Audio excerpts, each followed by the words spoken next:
अब क्लियर? हाँ सर।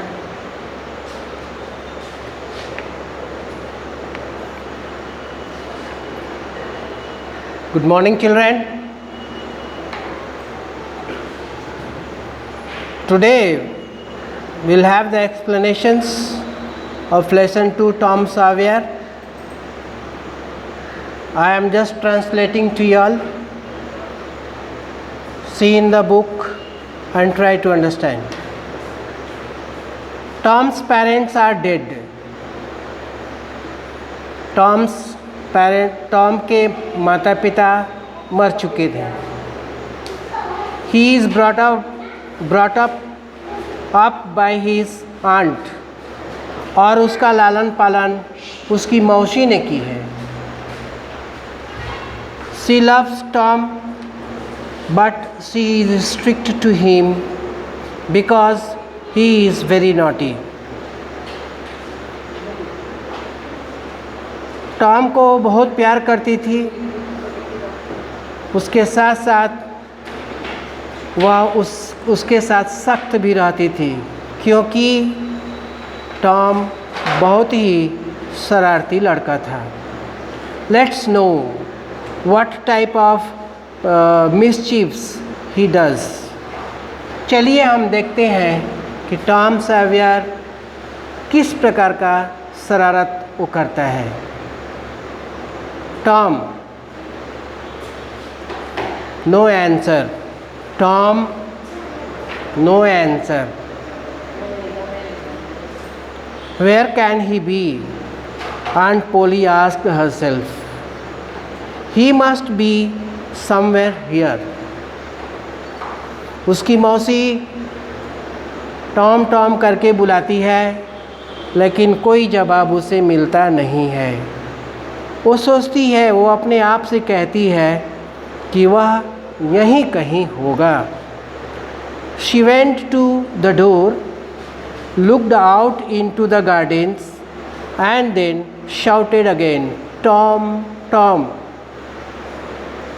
उसकी मौसी अंदर आती है, दरवाजे की तरफ झांकती है, फिर अपने किचन गार्डन की तरफ देखती हैं और फिर चिल्लाती हैं, टॉम टॉम. No answer. फिर भी उनको कोई जवाब नहीं मिलता है.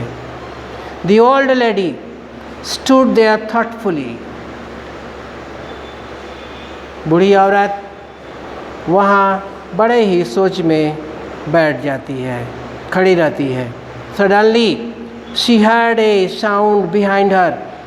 अचानक उसे पीछे से आवाज़ सुनाई आती है. She turned around quickly. वो बड़े झटके से पीछे मुड़कर देखती है. There was Tom near the cupboard door. तो उसे टॉम कपबोर्ड के पास दिखलाई देता है. There was jam all around his mouth. और देखती है कि टॉम के मुंह पर चारों तरफ जाम लगा हुआ है. What have you been doing?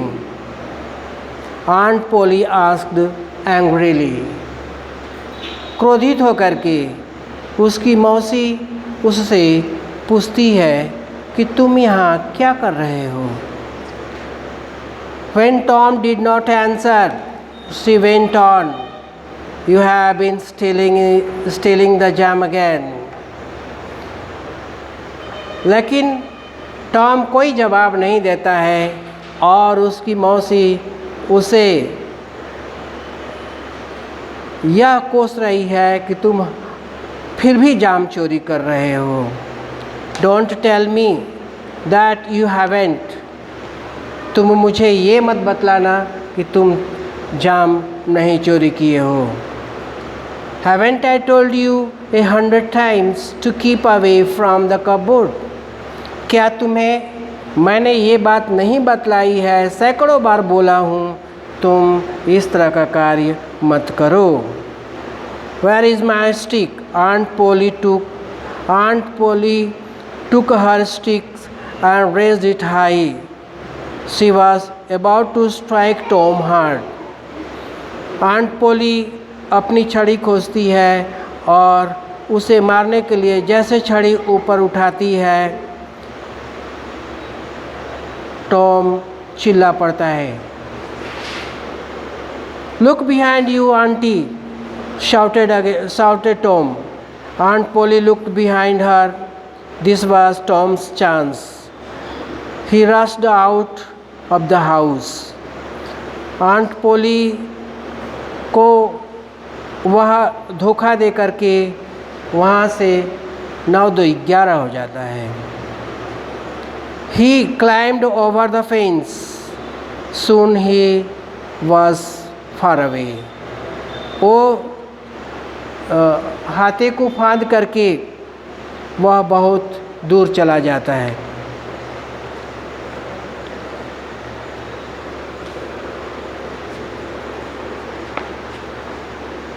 Aunt Polly was angry, but she had to laugh.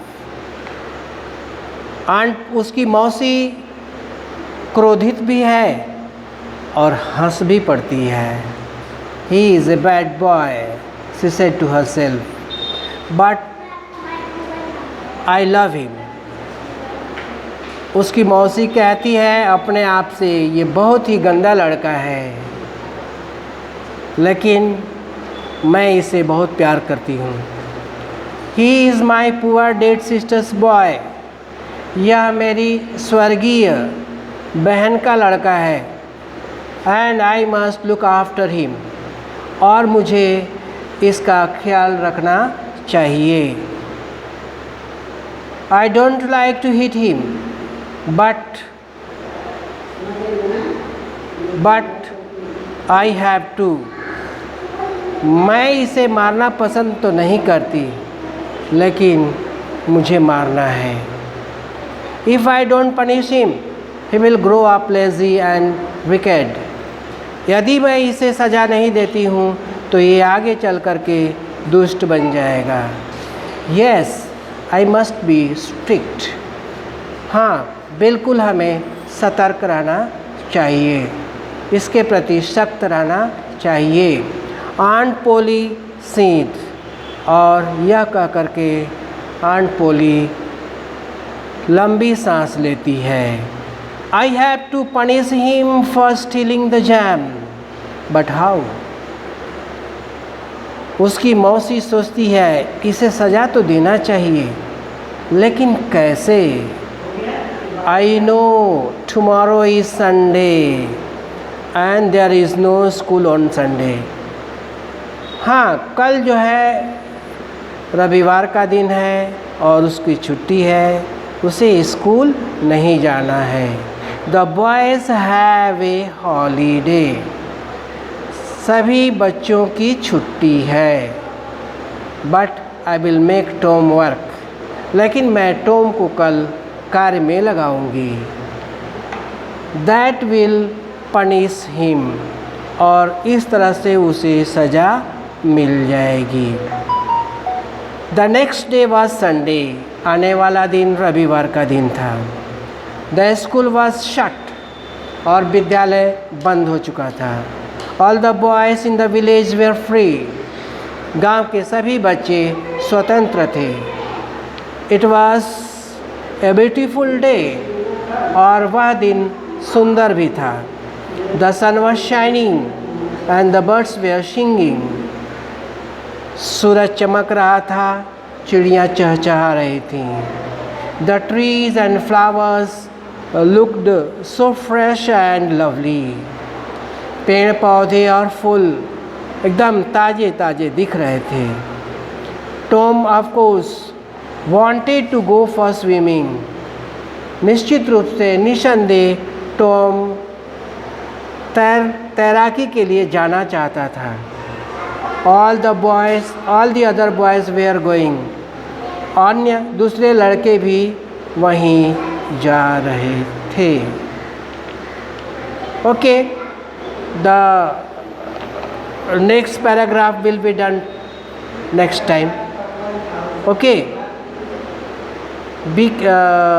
be thoughtful for these lessons, learn it well, do the reading, have a practice, go up in the terrace and read it loudly, so you will be able to read even in the class when you are asked to. Okay, bye. Thank you very much.